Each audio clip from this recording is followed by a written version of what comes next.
What's up, guys? So the NFL did something, or is actively doing something, that is really messed up, and I'm surprised more people aren't talking about it. So in the NFL, you can get suspended for a number of reasons, from steroids all the way down to driving without a license. And of course, the severity of the crime dictates how much you get punished. Betting on games, 1 year. Dogfighting, 2 years. Smoking weed, 1 year. And basically you get the point. You can do little to nothing, or everything, and get suspended. And 99% of the time, it's without pay. But what people don't know is that players can get put on a list called the Commissioner's Exempt List, which is essentially just paid leave. Some of the people who have been on this list are Jonathan Vilma, Adrian Peterson, Kareem Hunt, Ben Roethlisberger, even Michael Vick. Of course, Big Ben and Michael Vick were a bit more controversial, but it's nothing compared to this next guy who they added on the list. So just to give you some background, these guys were put on the list more than 10 years ago. I'm not excusing their crimes, but being accused of rape isn't a 4-game suspension anymore, alright? Michael Irvin was taken off the NFL Network's Super Bowl broadcast after a woman complained about an interaction she had with him that lasted no more than 30 seconds. Or like the Bills punter, who was accused of way worse, but had no charges brought up against him, but it didn't even matter because the Bills released him the day after that news broke. And then even with Deshaun Watson, if you thought him not getting at least a full year suspension was bad, just imagine getting put on the Commissioner's Exempt List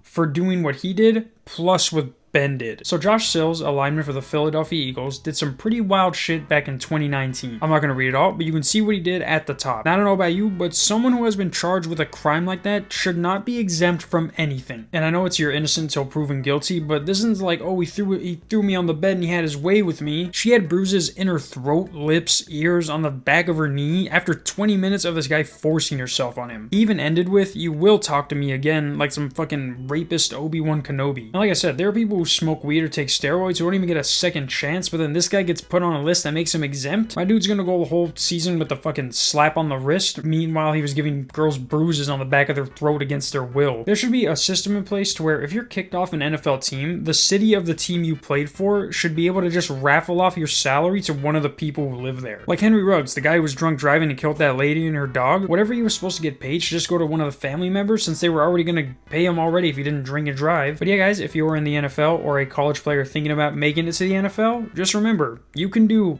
literally almost anything and still get put on paid leave. See you guys next week. Peace.